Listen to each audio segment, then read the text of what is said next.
Data को assigning या designing order में अरेंज करने से पहले हम टोटल और परसेंटेज फाइंड आउट करते हैं।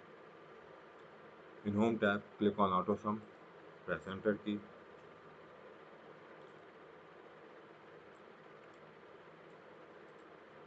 Similarly, to find out the percentage equal to click on value of total। 3 subjects हैं इसलिए upon 300।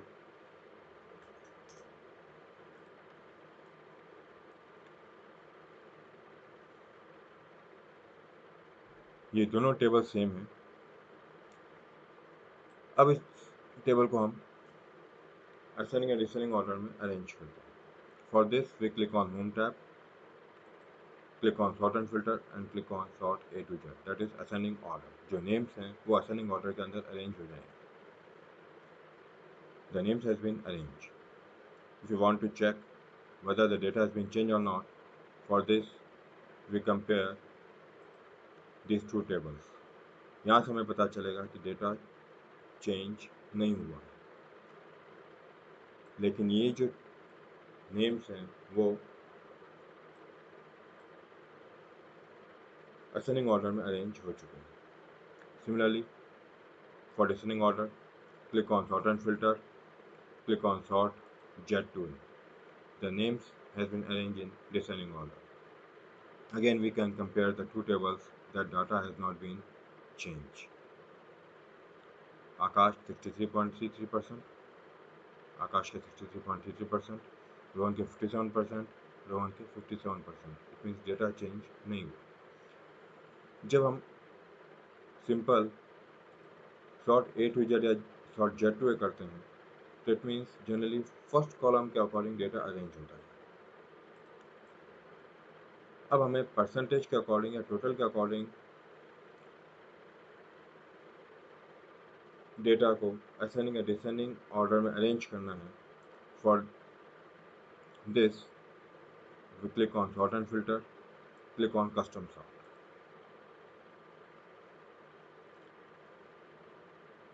My data has errors, ये ऑप्शन ऑन होना जरूरी है। यदि इसे हम ऑफ रखते हैं तो जब हम सॉर्ट बाय पे क्लिक करते हैं तो जनरली क्या होता है, यहाँ पे हमें कॉलम्स FGHIJ दिखाई देते हैं। जब हम इसे ऑन रखते हैं तब हमें कॉलम के नेम दिखाई देंगे। So this option should always be on। Click on percentage। There are two options, smallest to largest और largest to smallest। यदि हमें ज़्यादा से कम परसेंटेज को बढ़ना है, in that case we use largest to smallest and then click on OK। The table has been arranged in descending order according to percentage। Data को हम कंपेयर कर सकते हैं whether it has been changed or not। जब इसको compare करते हैं हमें पता चलता है कि डेटा चेंज नहीं हुआ है, लेकिन परसेंटेज के अकॉर्डिंग टेबल सॉर्ट हो चुकी है। Next topic is filter.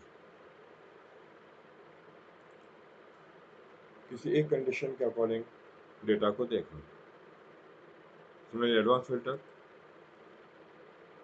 Multiple conditions के अकॉर्डिंग डेटा को देखना। First we talk about filter. Select the table. अब हमें वही डाटा देखना है जिसमें परसेंटेज अबाउ 90 हो। In home tab we click on sort and filter and then click on filter।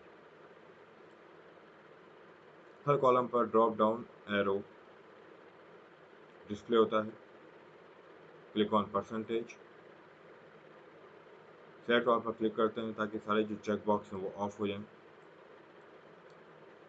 और जो हमारी कंडीशन अबाउ 90 उन चेक बॉक्स हम ऑन करते हैं and then click on okay. ये हम डेटा देख रहे हैं according to one condition. Rest of data hide हो जाता है। कौन से कॉलम पर हमने फिल्टर अप्लाई किया है उसके ऊपर फिल्टर का सिंबल डिस्प्ले होता है। Now we talk about advance filter, select the table, click on filter. अब हम मल्टीपल कंडीशंस अप्लाई कर रहे हैं। फर्स्ट कंडीशन अप्लाई कर रहे हैं about 80, second condition about 90, third condition about 90। जब तीनों कंडीशन सेटिस्फाई होगी वही डेटा हमें डिस्प्ले होगा, रेस्ट ऑफ डेटा हाइड हो जाएगा। x की वैल्यू 5 है, y की वैल्यू 7 है, उन दोनों वैल्यूज को मल्टीप्लाई किया आंसर है 35। Now instead of 35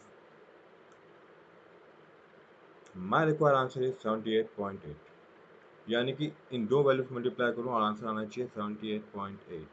that means either value of x will change or y is going to change. For this we use goal seek.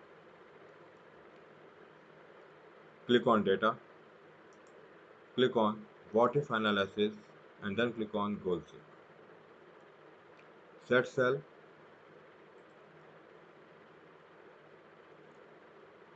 जिसके हमें वैल्यू चेंज करनी है to value that is 78.8 by changing cell either x or y.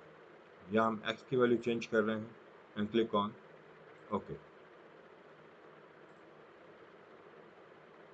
हमारे सामने value change होगी और वो value आएगी जो हमें चाहिए थी। Similarly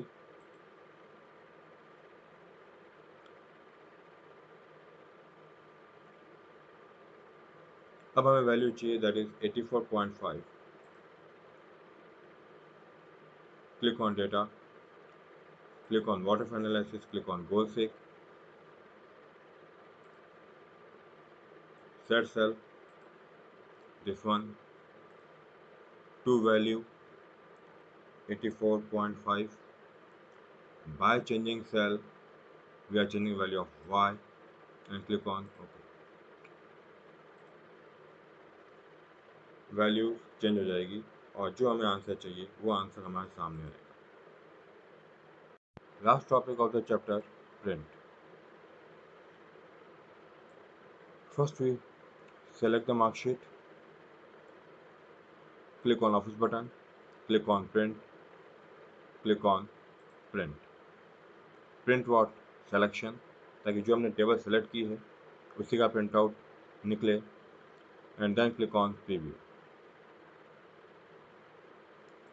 That how our table is going to display on the paper after printing and then click on